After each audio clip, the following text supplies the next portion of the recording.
We come to this place for terror. We come to Sinful Cuts to scream, to laugh, to cry. Because we need that. All of us. That overwhelming dread we feel when the lights begin to dim and we go somewhere we've never been before. Not just terrified, but somehow possessed. Together. Horrifying images spoken directly into your ear. Kills that you can feel. Somehow, slaughter feels good in a place like this. Our slashers feel like the worst part of us. And stories feel insane and unstoppable. Because here, they are. Sinful Cuts. We make horror horrible.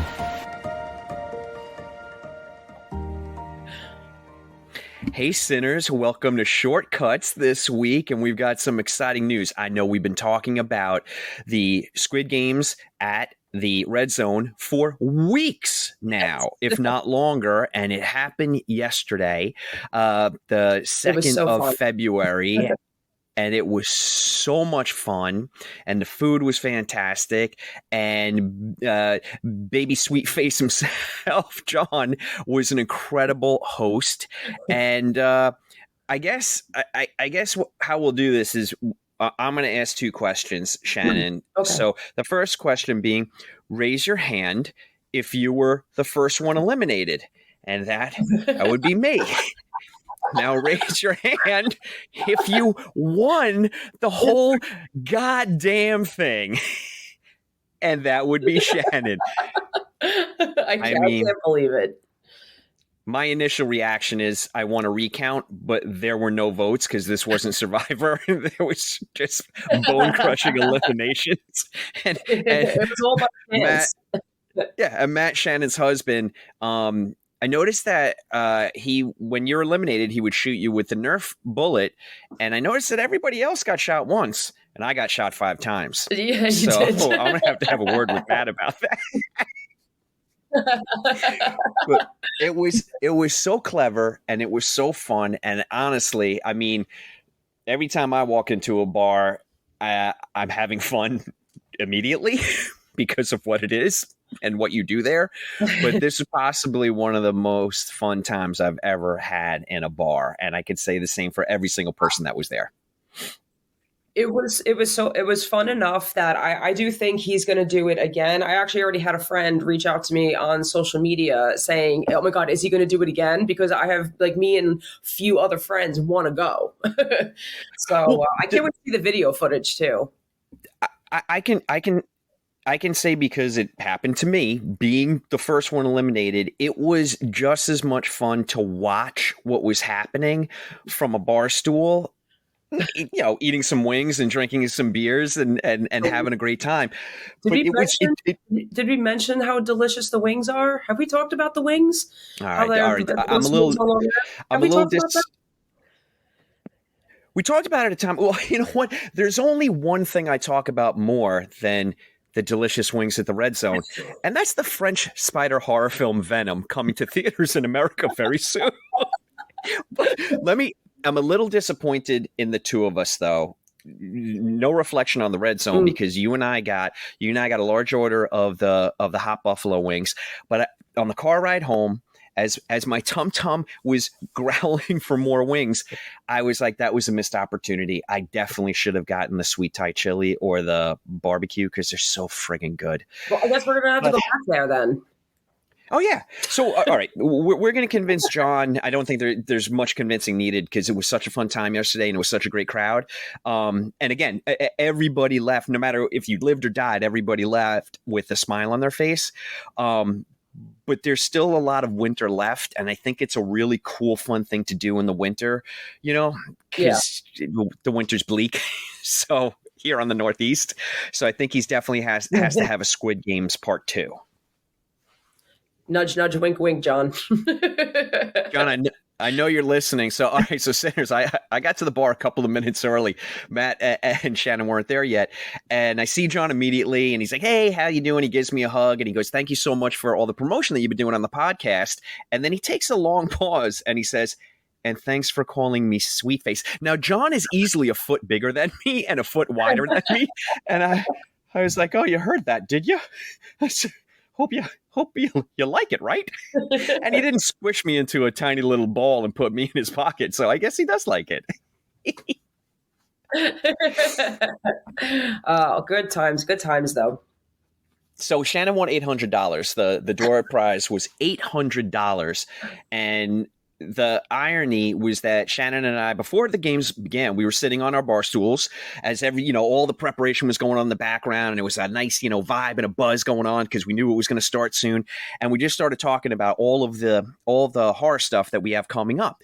We want to go to Salem, to the Salem Horror Fest. We want, we talked about Monster Mania in April. We talked about the Colonial Theater hosting Blobfest in July. And, and we were like, we want to do all of these things, but they cost money, Not a problem for one of us now. Someone's flush. And someone needs to get a paper route to be able to join you at all these things. So it's just it's so nice to now be able to do all this stuff and sinners, just to put this on your radar. Shannon and I were talking about actually starting to get booths at some of these conventions and at Blobfest this summer in Phoenixville, Pennsylvania. Mm-hmm. It is a 3-day weekend at the Colonial Theater where the original Blob was shot, and I don't give a rat's ass about that horrible 1950s movie, but I certainly do love the 1988 version, and they show that as well. So all the kisses in the face for that Kevin Dillon and his tape-on mullet, and I'll be there, front row. maybe I could grow it out in time. Maybe we should get you extensions. Can you imagine? Oh, do they come in a color called dusty gray? So, Shannon, that's enough love for John in the red zone, for dang sake. All right. He's got to give us free wings if he wants more advertisement. But what I do, right? So what I do want to shout out, though, is before I met everybody at the Red Zone, I actually went over to Lindenhurst and I went to a place called, I'm holding this up because this will be on YouTube. I went to a place called Strange Love Parlor. This is in Lindenhurst, and I've been intrigued by them because I follow Strange Love Parlor on Instagram, and it's, as the tote said, it's an oddities and curiosity parlor. But which it certainly is, but sinners, the reason I'm promoting it is because it leans 99.9.9999% into horror. You have got stuff from, I bought this wallet from Retro Agogo, so check that out. Really cool. Now all I need to do is find money, and then I can put it in this Retro Agogo wallet. And they have these incredible stickers. So these are two of the ones I got, and we got a little shout out to They Live, and we've got a little shout out to Camp Crystal Lake. So we have elect candidate from They Live, and we have Camp Crystal Lake Makeout Club, which I thought was fucking hysterical. Where you instantly die right afterwards. Yeah, exactly. Don't make out. Don't do it. But they had everything from, they have ceramics there. So we've got coffee mugs and bowls, and you've got socks and T-shirts. You've got some incredible taxidermy all over the place. That's not for sale, but it just adds to the atmosphere and the ambiance of the store. Just lots of very cool knickknacks and some jewelry and candles, and like I said, it's all horror themed and horror related for the most part. A whole section on witchcraft, Wiccan books and witchcraft, and I'm talking about an entire bookcase full of really, really cool source material, and something that actually matters is that the staff was just incredibly helpful and 10 out of 10, so polite. And just, I spoke with them for about 5 minutes and just couldn't be nicer. And I honestly can't wait to get back to the place. So we're all about, here on Sinful Cuts, we're all about supporting the local horror community. They've been dynamite about supporting, local horror podcasts, us being one of them. So we just want to give them a lot of love and a shout out. And with that in mind, I do want to shout out one event coming up, and that is at the Necromantic Brew Co. In Farmingdale, New York, at 253 Main Street.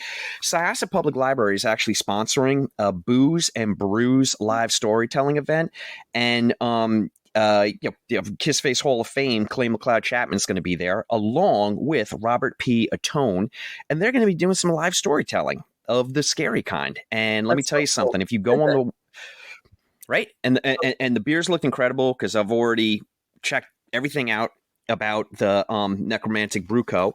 So that is this Thursday, which I believe is I wrote the date down, and I cannot read anything. That's 2/8/24. So that's this Thursday, 2/8/24, Farmingdale, New York, Necromantic Brew Co. I'm definitely going to go there. I already threatened Clay McLeod Chapman on Instagram that I will be there, so he'll probably call out sick. But yeah, just a couple of the locals things going on. But the one that I'm most proud of and happiest about is you winning Squid Games, my partner. So, let's get into the stuff. Do we have any birthdays? Yeah, we actually have 2. All right. Dos. So we have celebrating 45 years, 1979, The Warriors. Wait, let me guess. Oh, is it The Warriors?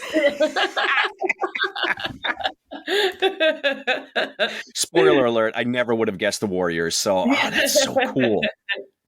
So yeah, that's one of my favorite movies. All right. I absolutely adore it. I don't know if you guys remember a few weeks back. I think we were talking about Misery when we were talking about how the producer was traveling and came across the book and then got interest to try to, get the rights to make the movie, and was surprised that it was still available.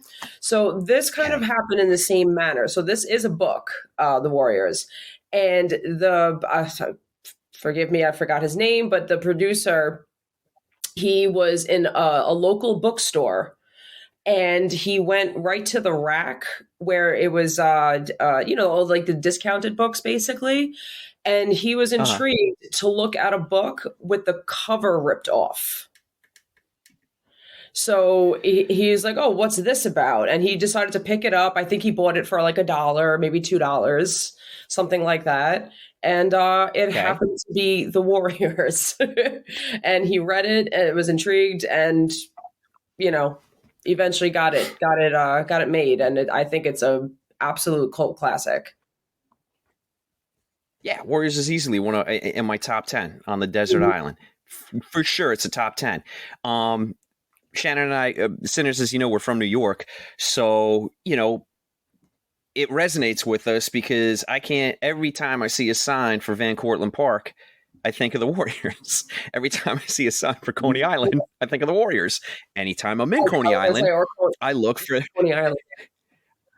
Yeah. I look for some guy with 3 bottles on his hand going, Warriors, come out to play. It's not happened yet. And that's probably a good thing. But Walter Hill, 1979, The Warriors. What an absolute jam. I mean, come on. I'm going to drop it into the podcast. My favorite part about that movie, and there's so many, but my favorite part is just the radio broadcasts that are giving the up-to-date locations of where the Warriors are. And God dang it. She's a incredible character actor, and her name escapes me. I will definitely look it up and I'll add it. But when she's like, "Hey, Bobbers, anybody been to the 42nd Street station? I think you need to look out." I could listen to that shit all day long. She was just a cool cat, like.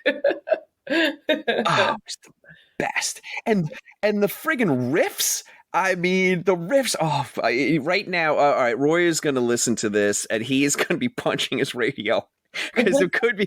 I think on Desert Island movies, that I think it'd be safe to say that for Roy, this would probably be a top 3, definitely a top 5, but it could be in his top 3. Warriors is just the best. Damn, I have to look for that on the big screen. Yeah, oh, that'd be fun. That'd be so cool. That'd be really cool. Right?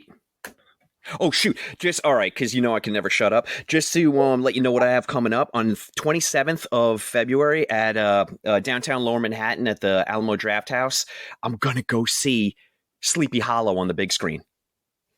Oh, cool. That's awesome. Yay. Look at your happy dance. I'm just so excited. Guys, Sinners, I would put it out there to go grab tickets, but I literally got the second to last ticket that was available. Yeah, well, I mean, maybe, so I'll tell you all about it. Maybe go there and fight somebody for their ticket. Why don't I just give them the ticket? Because that's what my fighting skills would amount to. Here you go. Feel free to punch this area right here. Okay, so we got one more. So this one is celebrating 15 years, and this is 2009 Friday the 13th, the remake. So I don't have the remake. Oh, yeah. So I mean, I don't have as much praise for it as the Warriors, but I mean, for the most part, I remember it being overall a solid film. I did like the look of Jason Voorhees, and the kills were pretty cool. But I remember, I don't know, they tried throwing in like a storyline that I was like, no, it doesn't work. I don't know. It's it's like I said, it's not the best. It doesn't. So yeah. Yeah, we were talking about this in the bar stool yesterday. Yeah. I mean, it just it's just one of those remakes that just got pumped out in the early 2000s. I like the fact that Derek Mears playing Jason, you can tell he is having a blast with the movie. Yeah. He's just having so much fun playing Jason, and that kind of comes through. But I'm with you. I mean, as far as I don't know that there was really any really successful remake during those early 2000s. I'm thinking of I do like House of Wax, but I'm thinking about the Nightmare on Elm Street. What else I mean? We had a bunch. They remade the hell out of so much, But hey, look, but Sinners, if it's your bag and you like the remake, guess what? Give it a nice birthday hug because it's celebrating. Yes. All right. Let me put my eyeballs on. I don't really have so much, Shannon. There's no movies. There's no movies. There's a bit of streaming. And there's a bit of news, but all right. So let's start with books as always. Emily Hughes, you're the best. I steal all your stuff, and I will continue to. Okay, so Emily put together just an absolute colossal list for February, and we're gonna talk about We Ate the Dark. How about that for a title? We Ate the Dark. I already love it. This is by Mallory Pearson, and it came out February 1st from 47 North Publishing. And this is 4 women investigating the haunting murder of their friend discover more than they ever imagined in a terrifying novel about good and evil, love and death, and the spaces between. So short and sweet, synopsis there, but I love the title. And Mallory, good for you. Your novel dropped on the 1st. Go check it out. Then we have one called Below by Stuart Lee. This came out the 2nd from Austin Macaulay Publishing. Drawing inspiration from a chilling real-life enigma of an airline crash in the Gulf of Mexico, this thriller plunges deep into the heart of the southern U.S. What dark secrets did the passenger of an ill-fated flight harbor? Jesus Christ, we're talking about a tongue twister. Ill-fated flight harbor. And what unspeakable terror was he transporting? All right, I like that already. Okay, you threw me off with a tongue twister. You got me back with terror that you're transporting. Dive into a tale where every twist beckons a haunting question, pulling you deeper into the mystery. Okay, all right. Look, ironically, That landed the plane, but it seems like that doesn't happen in the novel. So read it and find out. Oh, that's a really bad joke. I might cut that one. Even Shannon, who gives me pity courtesy laughs, wasn't in on that one. You were like, oh, I think that one flew over my head a little bit. all right. This next one, I actually pre-ordered. So this is a cut below, a celebration of B horror movies from the 1950s to the 1980s by Scott Drebit, and this came out on the 2nd from McFarlane and Company. And this is just horror films have been around for more than 100 years, and they continue to make a large impact on pop culture as they reflect their contemporary zeitgeist. Between the mid-1950s and the mid-1980s, drive-in theaters were at their peak of their popularity, and each decade brought forward new challenges and themes. This book explores 60 of them, 60 of the B movies, divided into 12 fun and uniquely themed categories. Chapters discuss how the atomic age, the Vietnam War, women's lib, and other current events and social issues affected these films. Films covered will include films like Willard, The Fly, Santa Sangre, and many more. All I needed to hear to pre-order was it was a celebration of B horror movies, because that's just like, that's our stuff. Yeah, that sounds fun. And then the last one we have is Turn Up the Sun by Tyler Jones. Okay. Oh, Tyler Jones. Okay. That is coming out February 5th from Darkroom Press, so that'll already be out when this drops. 3 brand new novellas from Tyler Jones, who's the author of Midas, Heavy Oceans, Almost Ruth, Criteria, and Burn the Plants. I have Burn the Plants, and I've read Burn the Plants, so I can attest Tyler Jones, he knows what he's doing, and he's incredibly good, and he writes scary as hell fiction. He was one of Esquire's best books of 2022. In Turn Up the Sun, Hazard, the eccentric drug dealer from Criterion, is horrified to discover he has a doppelganger who appears at the scene of a grisly murder. In Strider, a pediatrician is not only haunted by her mistakes, but she's stalked by them. And in Sidewinder, a young musician receives a custom otherworldly guitar pedal. Cool. Okay. That sounds fun. Yeah. Okay. Yeah. I'll let the description talk for itself. So then, gang, we're just going to quickly turn to streaming, and we have Laced, which is on your rent or buy platforms, major platforms. And this is the writer-director Kyle Buttenhoff wastes no time explaining his film's central dastardly deed. Molly poisons the meal she makes on one wintry night for her husband Charlie, with whom she harbors deep resentments. The trouble is the food wasn't spiked strong enough, and it leaves Charlie sick and not dead. Molly can't bring herself to finish him off, so she gets her co-conspirator, who happens to also be her lover, Victoria, to come over to finish the job. When Victoria shows up, that's also when Molly's brother Austin shows up, and the film starts leveling up head-snapping twists before a bloody and delirious finish. I watched a trailer for this, Shannon, and it looks really clever, and it looks really good. And I'm in. Yeah. Nice. Then you've just got films like Where the Devil Roams, which I just wanted to remind sinners is on Tubi, and that's by the Addams Family, so we love those guys. So get in on that. And that's it. Okay. That's it. So, are you ready for a little bit of news? It's slim, but there's some. Okay. How do you feel about Catherine O'Hara joining The Last of Us season 2? I think that says it all. Yeah, that's good stuff. I like it a lot. Excited for that. I like it a whole lot. Right? Okay. Let me ask you. This is good. This is almost like a smash or trash because you don't know what news I'm going to do. No, I don't. How do you feel about this, Shannon? How do you feel about a remake of Attack of the 50-Foot Woman? I did hear about that. Burton? Do you know who's directing it? Yup. Yay! All right. I did see that. I need you to do me a favor. I need to go out. First, I need this movie to happen because Tim Burton, he's nowhere near as bad, and I mean bad in a good sense. He's nowhere near as bad as Guillermo del Toro for taking on projects and then those projects not happening. But it has happened with Burton a time or two in the past. So I'm fingers crossed that, he signed on to it, and I really need this to happen because in my mind, I'm like, okay, Tim Burton directs Attack of the 50-Foot Woman, and it's incredibly successful.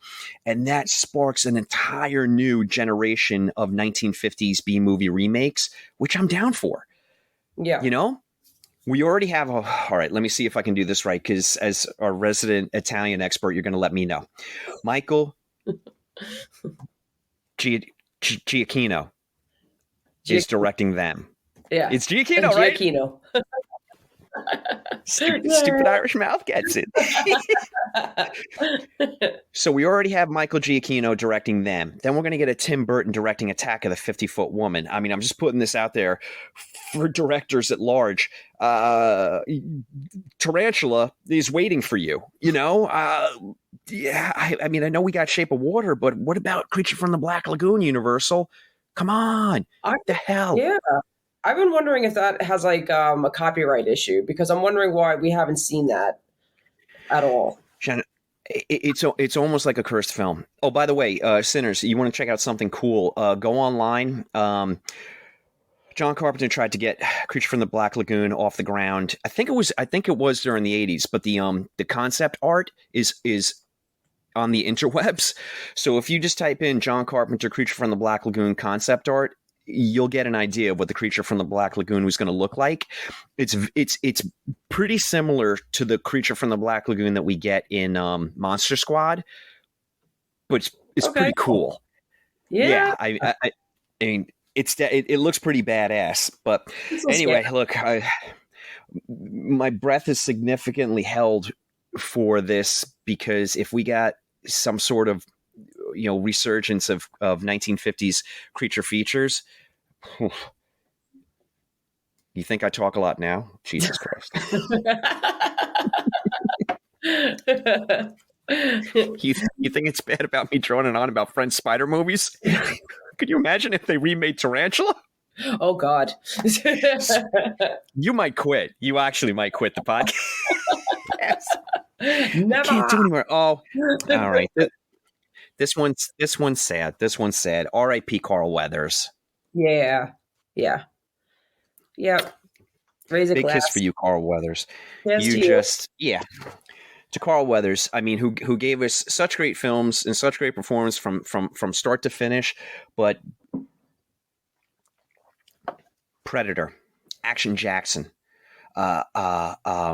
oh my God, what was Mandalorian? No, but oh, shoot, I'm missing one that is just so friggin'. Oh, this is bugging me. Crap. I'll just go through his IMDb and I'll find it and I'll post it in. Okay. So, well, yeah, sure, of course, Apollo Creed and Rocky, but there was a genre movie that I'm missing, and for Frank's sake, it's bugging me. That's all right. I'll cut all this out and I'll put it in post. It'll just sound different. It'll be like in Pee Wee Herman's voice. And the movie was just lay it in there. All right, Shannon, this is pretty exciting. We got Sony acquires the rights to 28 years later. Oh, yeah. Yeah. So we're going to finish out. We're going to get the trilogy. We're going to finish it out. Okay. Danny Boyle set to direct. At this moment, oh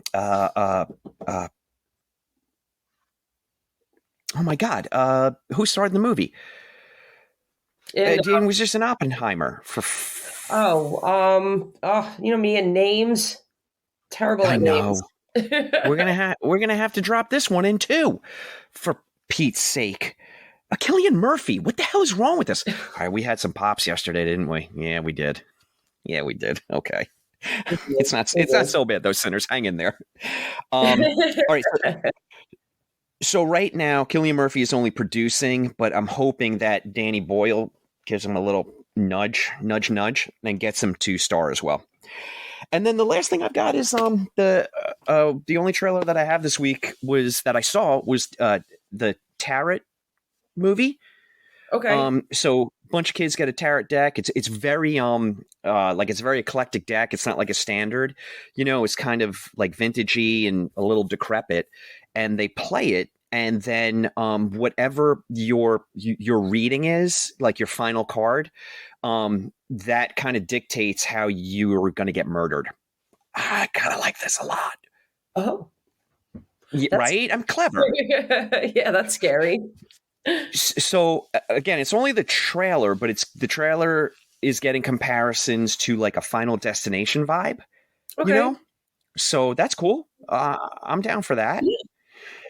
All right, so that's it for that's it for shortcuts this week. Oh, I can't do anything, Shannon. One last thing though, I did see the trailer for Long Legs. Oh, you did finally see it. Mm-hmm. Yeah, that look. Yeah, it's going to end it on that. Just go watch the trailer. Okay, and I guess that's a cut. There's 3 now. Long legs. It's stupider and stupider every week.